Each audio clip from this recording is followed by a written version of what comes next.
자, 여러분 안녕하세요. 방준범입니다. 자, 이번 제13강 부채입니다. 자, 부채는 두 개의 파트로 나누어서 진행합니다. 13강의 이제 첫 번째 파트는 유동부채, 그 다음에 14강의 두 번째 부채는 비유동부채로 나누어서 진행할 예정입니다. 자, 여러분들, 자, 이번에 파트, 부채 한번 보도록 하겠습니다. 부채는 파트가 많지는 않고요. 계정 과목 많이 써봤자 20개 내외예요. 그렇기 때문에 보시기도 편하고, 부채는 바라는 게 하나, 돈만 잘 갚아주면 된다. 이것만 생각해 주시면 됩니다. 자, 본격적으로 한번 시작해 보도록 하겠습니다. 부채는요, 채무, 빚을 의미합니다. 자, 돈을 대출받으면 그 돈을 갚아주는 게 맞고요. 물건을 구입해가 돈 안 줬으면은 돈을 줘야 될 의무가 있습니다. 이게 바로 부채의 정의입니다. 그러니까 대출을 받았으면은 그 돈을 갚아주는 게 맞고, 물건을 구입해가 돈 안 주면은 돈을 줘야 될 의무가 있다는 거예요. 이게 바로 부채의 정의다. 이렇게 이제 또 설명합니다. 그렇기 때문에 부채는 크게 두 개밖에 없어요. 뭐냐?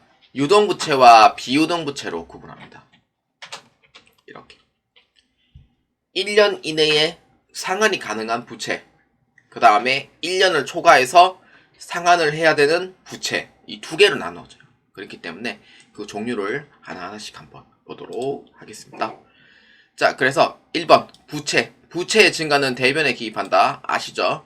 그래서 대출 받은 경우, 물건을 구입하고 돈 안 주는 경우, 이 두 가지가 부채로 증가가 되는 대변에 기입한다는 부분, 이제 앞에서도 몇 번 얘기했죠. 물건을 구입했는데 돈 안 줬어요. 그러면은 차변이에요, 대변이에요? 라고 했을 때 대변이요 라고 얘기했던 부분이 이제 부채의 증가에 대한 얘기였죠. 자, 그래서 부채는 자, 이 정도까지만 하도록 하고요. 자, 그 다음에 계정 과목에 대해서 한번 봅시다. 계정 과목은 유동부채와 비유동부채인데, 제가 적어놓은 부채들이 거의 95% 이상 다 쓰인다 보면 돼요. 특히 외상매입금, 지급어음, 미지급금, 예수금, 선수금, 장기차입금, 장기차입금, 사채, 퇴직급여 충당부채.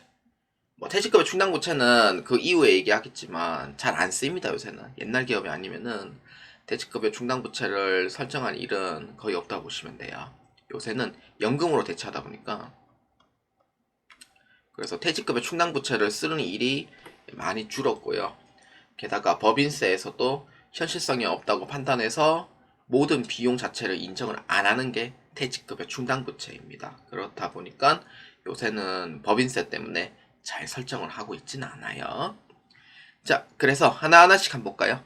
외상매입금과 지급어음 합치면은요, 매입채무라는 용어가 나옵니다. 그래서 이 두 가지 합친 용어 잘 기억해 주시고요.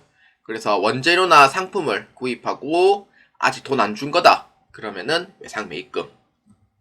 그 다음에 원재료 상품을 구입하고 현금 대신 어음을 줬다. 또는 지급하는 경우 또는 발행하는 경우, 이렇게 했을 때 지급어음 대변에 처리합니다. 아직 돈을 안 준 거나 다름이 없기 때문에.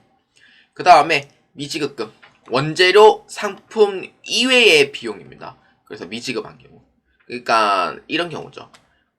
자, 기아의 구입이 원재료 또는 상품입니까? 라고 하면은 yes 이러면은 외상매입금, 또는 어음이다 그러면은 지급어음, 아니에요 이러면은 no와 이러면은 전부 다 미지급금. 이렇게 처리해 주시면 됩니다. 자, 그 다음에 예수금은 이제 직원들 월급에서 4대 보험 및 소득세 등을 회사가 대신 납부하는 경우고, 자세한 건 뒤에 설명할게요. 선수금은 계약금, 수령한 경우, 그러니까 판매에 대한 계약이고요. 장기차입금은 대출금 1년 이내 상환, 장기차입금 1년 초과 상환, 이렇게 되어 있습니다. 그렇기 때문에 계정 과목에 대한 설명은 하나하나씩 한번 설명해 보도록 하겠습니다. 자, 시작하겠습니다. 자, 외상매입금 자 한번 봅시다. 자, 외상매입금은요 이렇게 이제 줄을 꺼주면 돼요. 상품, 원재료를 매입하고 대금을 지급하지 않은 경우입니다. 그러니까 물건을 샀는데 돈 안 준 거예요. 근데 그 상대가 누구냐? 상품 원재료라고 봐주시면 돼요. 상품 원재료를 매입했을 때 대금을 지급하지 않은 거는 외상 매입금 대변으로 처리하고요. 만약에 이제 돈을 줬다, 결제했다 라고 하면은 차변으로 처리를 합니다. 그래서 물건을 구입했는데 돈 안 줬어요. 이러면은 대변으로 처리하면 돼요. 그러니까 부채가 올라가게 되는 거죠. 근데 이 대금을 줬다 라고 하면은 부채가 어떻게 돼요? 내려가는 거죠. 그렇기 때문에 돈 안 줬으면 대변, 돈 줬으면 차변 이렇게 처리하고요. 반드시 미지급금하고 외상매입금 꼭 주의를 꼭 해주시길 바랍니다. 자, 그러면은 분계 예제를 한번 같이 한번 봅시다. 자, 예제를 보면은 JB 상사는 상품 40만원을 매입하고 대금은 10일 후에 지급하기로 합니다. 자, 40만원에 매입을 했죠. 매입했는데 돈을 줬어 안 줬어요? 돈 안 줬죠. 돈 안 줬기 때문에, 그러니까 물건을 사고 돈 안 줬다. 그러면은 차변이야 대변이에요? 그렇죠. 대변에 기입한다. 이렇게 보면 돼요. 그렇기 때문에 돈 안 줬기 때문에 대변에 외상 매입금으로 처리를 하고요. 물건 샀는데 돈 안 준 거. 그 다음에 상품 40만원에 매입했다 라고 하면은 상품을 구입을 한 거죠. 그러면은 내 재산이 올라간다 이렇게 보아주시면 돼요. 그렇기 때문에 차변의 상품으로 이렇게 처리해 주시면 됩니다. 자, 그리고 이제 밑에 보면은 JB 상사는 외상 매입하였던 40만원은 보통예금으로 이체합니다. 이체했다는 뜻은 뭐예요? 내 돈 나갔다 라는 뜻이 되는 거죠. 그렇기 때문에 어디에요? 내 돈 나갔으면은 대변으로 기입을 한다 라고 얘기를 했었어요. 그렇기 때문에 대변에 보통예금으로 이렇게 처리하면 되고, 외상으로 매입하였던 40만원은 대금 결제를 했죠. 대금 결제를 했다. 그러니까 물건을 샀는데 돈 줬다. 어디에요? 그렇죠. 차변으로 기입을 해주시면 되겠습니다. 그러니까 돈 안 준 거는 대변, 돈 안 준 거를 돈 줬다 이러면은 차변에다가 기입해 주시면 됩니다. 자, 그 다음 두 번째 지급어음입니다. 지급어음은요, 자, 요렇게 이제 보시면 돼요. 상품, 원재료 구입 시 현금 지급 대신 외상으로 지급한 경우를 의미합니다. 받으러움하고 똑같아요. 받으러움도 이제 상품 매출하고 제품 매출일 때 본래는 현금 받으면 더 좋지만 현금 대신 어음으로 수령했다 라고 하면은 받으러움인 거죠. 근데 반대로 상품 원재료 구입했어요. 내가 샀죠. 샀는데 현금 대신 외상으로, 현금 대신 외상이 아니다. 현금 대신 어음으로 지급한 경우죠. 자, 어음으로 지급하는 경우를 의미한다. 이게 바로 뭐냐? 어음을 줬어. 어음을 주다. 뭐예요? 계정 과목 지급 어음 이렇게 보시면 돼요. 어음 받다, 받을 어음, 어음 주다, 지급 어음 이렇게 해석해 주시면 돼요. 지급 어음은요 부채 쪽이고요. 받을 어음은 권리가 있으니까 자산에 해당이 됩니다. 그래서 권리가 있다는 거고, 지급 어음은 부채 이렇게 보아주시면 돼요. 그렇기 때문에 매입자가 이제 지급함으로써 지급어음이라 부르죠. 그래서 대변을 처리합니다. 왜냐? 아직 돈을 주지 않았기 때문에, 돈 안 준 거는 대변이라고 얘기를 했었죠. 그렇기 때문에 만약에 이제 결제했다, 상환했다 라고 하면은 차변으로 처리하면 됩니다. 그래서 외상매입금과 지급어음을 합쳐서 매입채무라고 부릅니다. 자, 그렇기 때문에 지급어음은 상품 원재료 구입을 했는데 현금 대신 어음을 준 거예요. 그럼 어디에 처리하냐? 대변으로 처리하더라 이렇게 보면 돼요. 그 다음에 결제했다 그러면은 내 부채가 어떻게 돼요? 내려가는 거죠. 그렇기 때문에 지급어음 차변으로 기입을 한다 이렇게 보아주시면 돼요. 돈 줬다 그러면은 지급어음이다 이렇게 이제 차변으로 처리한다 이렇게 보아주시면 됩니다. 그러니까 돈 안 준 거는 대변, 돈 준 거는 차변이에요. 부채 입장에서. 자, 예제 한번 봅시다. 위에 거 아래 거 두 개다. 자, 예제 보면은 이렇게 돼 있어요. JB 상사는 상품 40만원에 매입하여 어음으로 지급하였다. 자, 상품 40만원에 매입을 합니다. 어음을 지급했대. 자, 그러면 현금 대신 어음을 준 거다. 그러면 계정은 뭐였죠? 그렇죠. 지급어음이었죠. 자, 물건 샀는데 돈 안 준 건 어디 했어요? 차변이에요? 대변이에요? 그렇죠. 대변으로 기입을 하더라. 이렇게 이제 보면 되죠. 그래서 지급어음 40만원 대변으로 처리를 하는 거고요. 그 다음에 상품을 구입했죠. 뭐예요? 내 재산이 올라가니까 자산의 증가 차변으로 이렇게 처리해 주시면 됩니다. 자, 그래서 밑에 이제 보시면은 예제 2번 자 한번 봅시다. JB상사는 어음을 지급한 40만원은 만기가 되어 어음을 결제하여 보통예금으로 이체되었다. 돈 줬어요? 안 줬어요? 돈 줬죠. 돈 줬다. 그러면은 부채 입장에서 어떻게 돼요? 차변으로 기입을 해주시면 돼요. 그래서 대변에 있던 지급어음은 돈을 줬기 때문에 차변으로 없어지는 거고, 보통예금 이체했다. 내 돈 나갔어요? 그렇죠. 내 돈 나갔죠. 내 돈 나간 거는 대변에다가 기입을 해주시면 됩니다. 그렇기 때문에 대변에 보통예금으로 처리해 주시면 되겠습니다. 자, 그 다음 세 번째 미지급금입니다. 미지급금은요, 이렇게 아까 얘기했듯이 똑같이 생각하면 돼요. 상품하고 원재료 구입이 맞다면은 뭐였죠? 그렇죠. 외상매입금하고 어음인 경우에는 지급어음으로 처리를 합니다. 근데 상품이 원재료하고 다시 할게요. 상품 원재료 구입이 아니다라고 하면 뭐예요? 그렇죠. 미지급금으로 통합 처리를 합니다. 그러니까 이건 어음도 이제 포함을 해서 미지급금 처리를 해요. 자, 그러면은 이렇게 해서 이제 처리를 하는 거죠. 그래서 상품하고 원재료가 아니다라고 하면은 미지급금으로 처리를 한다라고 했었고요. 실질적으로 봤을 때 미지급금에 쓰는 빈도수는 외상매입금보다 5배 이상 많아요. 외상매입금 같은 경우에는 금액이 이제 한 번에 딱 처리하면서 금액이 좀 큰 부분이 외상매입금을 많이 처리하고요. 좀 짜잘한 금액들은 미지급금 위주가 좀 많다고 생각하시면 됩니다. 그래서 미지급금 치는 빈도수가 상당히 많다 보시면 되고, 그래서 주의할 점 아까 얘기했던 밑에 거 대한 얘기였고요. 그래서 실무에서는 사용되는 횟수는 미지급금이 많아요. 근데 금액은 외상매입금이 더 높아요. 자, 볼까요? 쓰는 횟수는 미지급금이 많지만 금액이 외상매입금보다는 적어요. 그래서 외상매입금이 높다 이렇게 보면 됩니다. 자, 거래처와 식사를 하여 4만원 신한카드로 결제했다. 자, 거래처와 식사는 뭐예요? 이제 거래처와의 접대죠. 이름이 바뀌었어요. 접대비에서. 그래서 기업 업무 추진비라는 이름이 바뀌었고요. 그래서 이거는 비용 처리를 해주시면 돼요. 그렇기 때문에 상품 원재료 매입이 맞아요? 아니에요? 상품 원재료 매입이 아니니까 뭐예요? 돈 안 줬죠. 돈 안 준 건 대변. 그래서 미지급금으로 처리한다. 이렇게 보아주시면 됩니다. 상품 원재료 구입이 아니다라고 하면은 미지급금 대변으로 처리하시면 돼요. 자, 그러면은 그 밑에 거 한번 볼까요? 예제 2번. 신한카드 대금 4만원은 자동으로 보통예금으로 이체되었다. 신한카드 대금 4만원이죠. 보통예금 이체되었죠. 돈 나갔어요. 돈 나갔죠. 자, 그러면은 대금을 줬어 안 줬어요? 내 돈 줬다.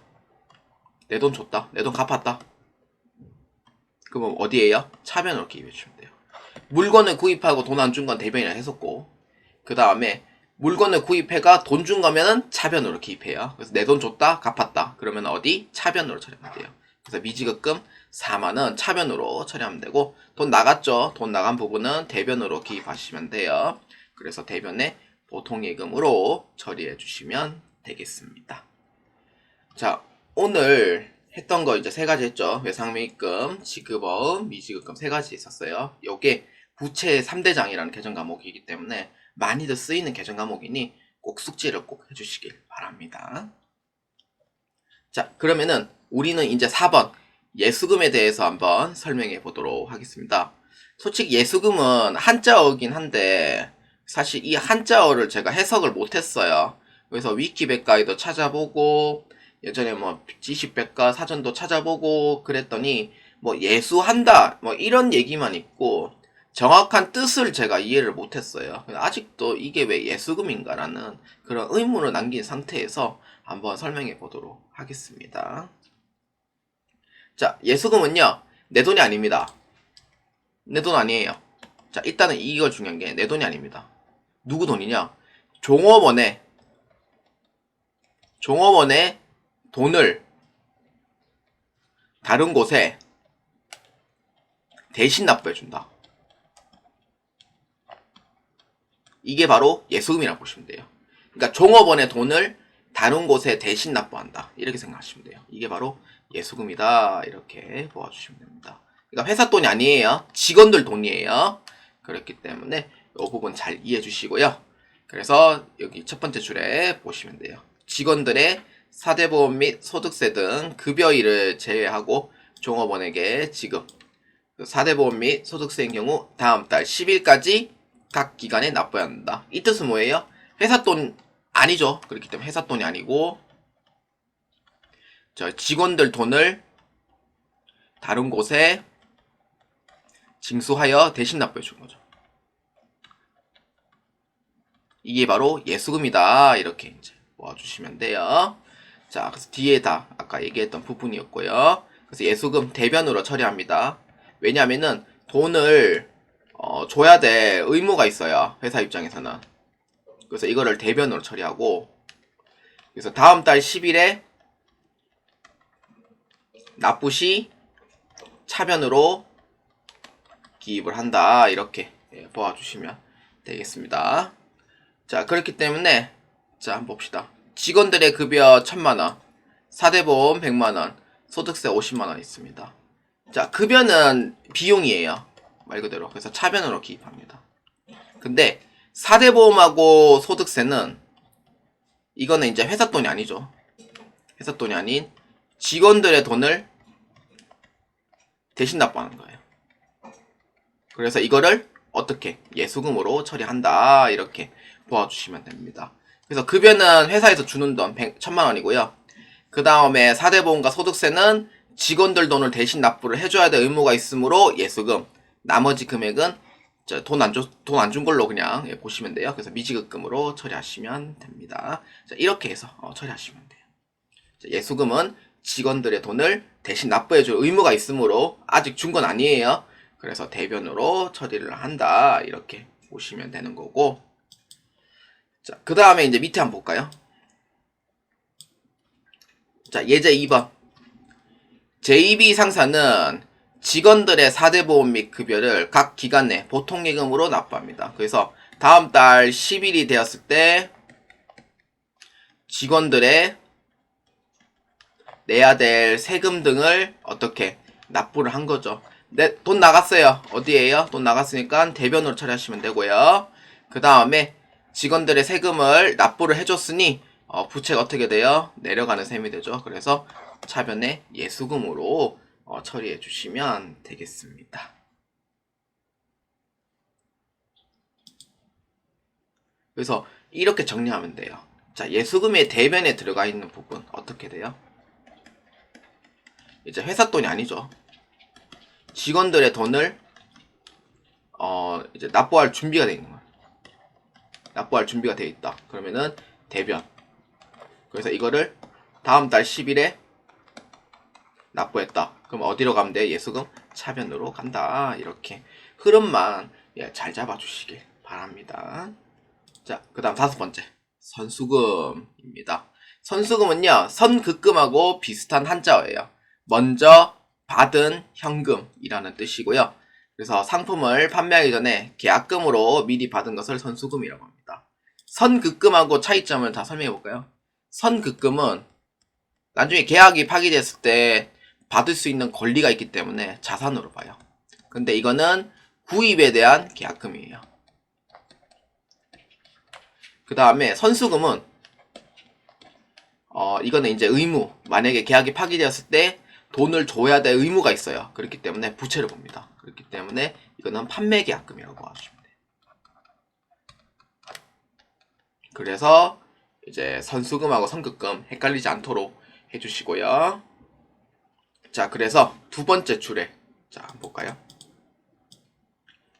자, 선수금은 물건을 판매하기 전에 계약금으로 수령한 것으로 주의를 해야 돼요. 판매 전 계약금을 받은 거고, 선수금은 부채성 계정 항목입니다. 그렇기 때문에 계약금을 받은 경우에는 대변, 근데 판매에 성공했다 그러면은 더 이상의 의무는 끝난 거예요. 그래서 차변으로 처리해 주시면 됩니다.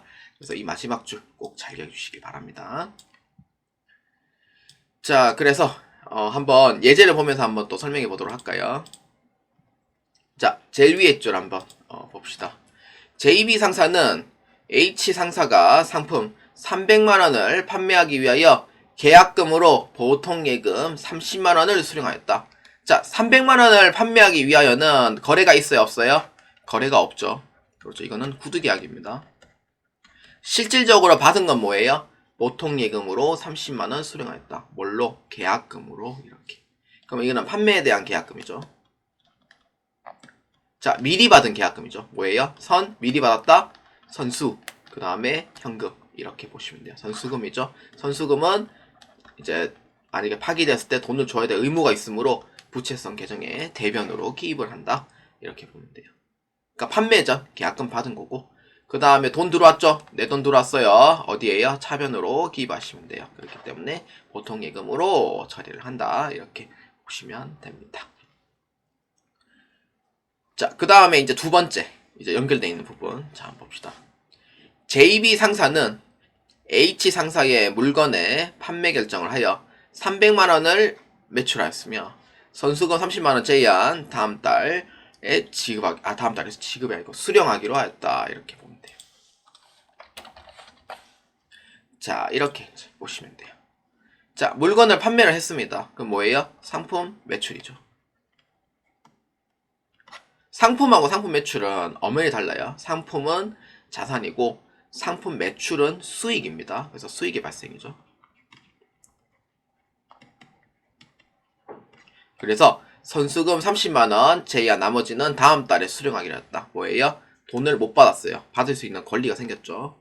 그래서 매상 매출금이고, 선수금은 어떻게 돼요? 판매에 성공을 했으니 그 의무도 다 끝난 거예요. 그래서 의무가 종료된 거죠. 그래서 어디로? 차변으로 없애주면 돼요.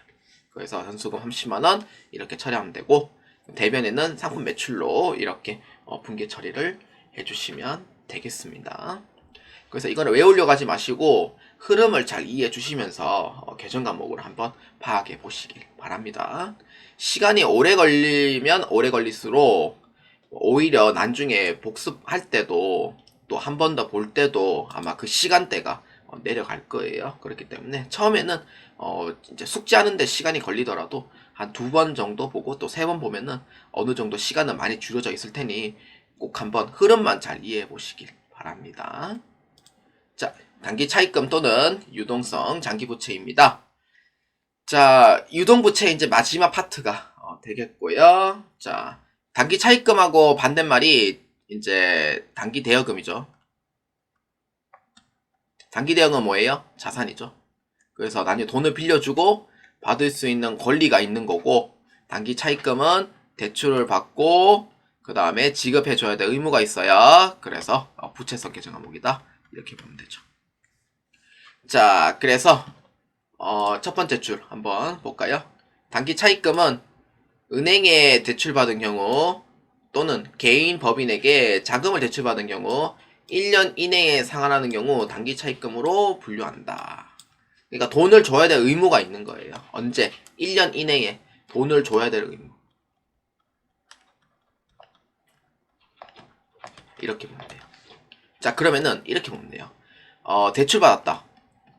대출이다. 그러면은 대변에다가 기입하면 되고, 그 대출금을 갚았다. 상환했다. 그러면 어디로? 내 부채가 내려가겠죠. 그렇기 때문에 차변으로 기입을 해주시면 됩니다. 그래서 두 번째 줄에 제가 작성을 해놨고요. 그래서 그 다음에 유동성 장기부채는 이제 이건 자세한 거는 이제 결산 때 파트에서 설명을 할 거예요. 그래서 상환기간이 이제 12월 말자 기준입니다. 기준은 12월 말자 기준으로 장기에서 단기로 전환되는 경우 대체 분괴를 하는 부분이고요. 그래서 이런 의미로 보시면 돼요. 2024년 12월 31일자 기준으로 봤을 때 상환기간이 이제 1년 이내다라고 하면은 그럼 대변의 장기 차입금 있잖아요. 장기부채. 그래서 단기가 되었어요. 그러면은 장기 차입금은 차변으로 없어지게 됩니다. 왜냐? 1년 이내로 변경되어 있다 보니까 장기 차입금은 1년 초과에 해당하는 부분이에요. 그래서 대변에 있던 장기 차입금은 차변으로 없어지게 되는 거고, 그 다음에 대변에는 뭘로 처리하면 돼요? 단기 차입금 처리하면 안 돼요. 그렇기 때문에 장기에서 단기로 넘어갔다는 거를 알 수 있게 유동부채, 즉 장기 부채는 유동부채로 변경됐다라는 의미로 유동성 장기부채라는 이름을 넣어주시면 됩니다. 이렇게 해서 처리하시면 돼요. 자세한 거는 결산 파트에서 또 설명을 하는 걸로 하겠습니다.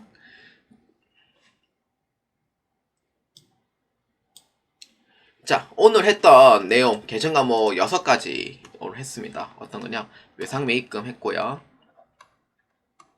그 다음에 지급업 했죠. 이 두 개 합치면 뭐예요? 매입 채무다, 이렇게 보면 돼요. 자, 어떤 경우 원재료하고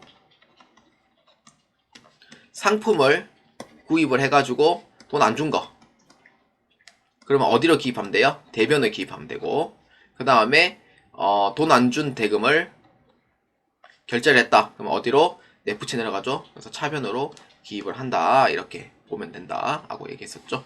근데 원재료하고 상품이 구입한 게 아니다 라고 하면은 뭘로 하면 돼요? 미지급금으로 처리해 주시면 됩니다.